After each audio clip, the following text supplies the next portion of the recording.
हम पूजन तो कर रहे हैं पर हमें वैसा लाभ नहीं। लिखा है महाराज, देव पूजा में पुरुष को सिला हुआ वस्त्र नहीं पहनना चाहिए। हाँ, देव पूजा में पुरुष को सिला हुआ वस्त्र, जला हुआ, कटा फटा हुआ वस्त्र, और जो वस्त्र दूसरे ने धारण कर लिया उस वस्त्र जिस पर पक्षी की विष्ठा गिर जाए, बिना धोया हुआ, रजक के द्वारा धोया हुआ, अर्थात उसको अधिकार है धुलने का, पर उसमें भी कहा है पूजन में स्थान नहीं दिया। और हमारे महाराज जी तो कहते हैं कि उसके बाद भी जल पर सिंचन करना चाहिए। यदा कदा वस्त्र धुलते हैं तो जल का सिंचन करके उनको धारण करना चाहिए। शौच करने के समय पहना हुआ और अपवित्र काल में, और विशेषतम नीला और काला, नीला काला वस्त्र कभी नहीं पहनना चाहिए। और उसके अलावा कहते हैं ऊनी वस्त्र जो होता है वो सदैव पवित्र होता है। ऊनी वस्त्र सदा पवित्र माना गया है, उसको हम धारण कर सकते हैं। ऊनी वस्त्र में भी लाल, श्वेत लाल, थोड़ा थोड़ा श्वेत रंग हो और लाल रंग। इसलिए ये बात भगवान ने हरित स्मृति में कहा, स्मृतियों में भगवान ने बात कही है।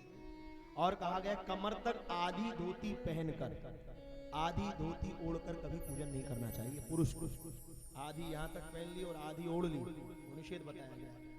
भगवान कहते हैं अकेली धोती पहनकर भी देव पूजन नहीं करना चाहिए। केवल धोती पहन लेते हैं, अकेली धोती ना पहने, ना पितृकर्म करें ना देव कर्म।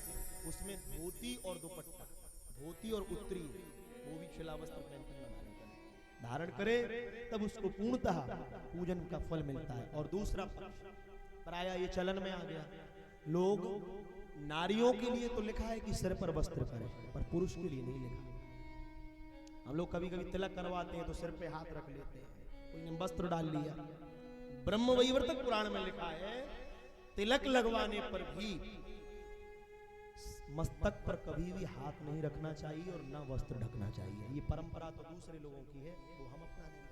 हमारे धर्मशास्त्र क्या कहते हैं? भगवान ने स्पष्ट उपदेश कर दिया, पुरुष के लिए वो निषेध है।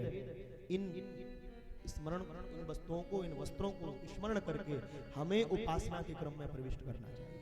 आज हम उपासनाओं के क्रम को तो कर रहे हैं, पर शास्त्र ने जैसा लिखा है वैसा नहीं कर रहे, इसलिए जैसा फल मिलना चाहिए। वो स्वामी जी तो कह रहे हैं एक घड़ी आधी घड़ी आदव में पुण्यात, पर ये भी कह रहे हैं जैसा लिखा है।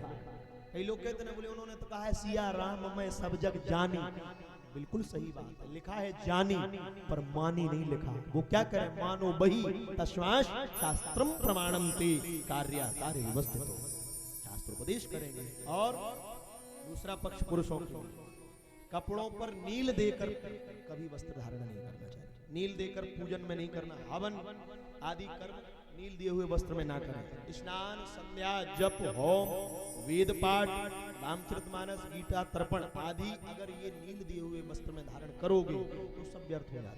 भगवान कह रहे हैं स्नानम संध्या जपो होमा स्वाध्याया पितृतर्पणमा वृथा तस्य महायज्ञा नीली वस्त्रस्य धारणा।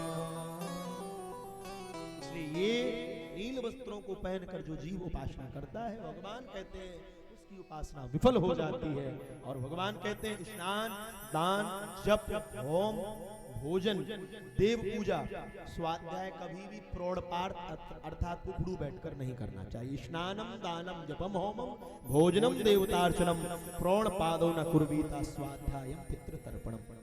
कहते हैं कभी नहीं बैठना चाहिए, कहते हैं दान में, आचमन में, हवन में, भोजन में, देव पूजा में, तर्पण में तथा स्वाध्याय में नहीं बैठना चाहिए। इसका संपूर्ण फल दैत्यों को चला जाता है, क्योंकि दैत्यों के आश्रय का आसन दान, आचमनम, होमम, भोजनम, देवतार्चनम प्रौढ़ पादौ न कुर्वीता स्वाध्यायम पितृतर्पणम, ये निषेध है। इसलिए जो जो आसन भगवान ने बताए उनको ग्रहण करके उन्हीं की वैदिक परंपरा को अंगीकार करके भगवान कहते हैं जो मेरी उपासना को धारण करता है निश्चित ही इसी शरीर से इसी लोक में वो मेरे धाम को आता है। क्यों? क्योंकि शास्त्र मेरी मर्यादा है, मेरा बनाया है। इसलिए आप सब अवश्य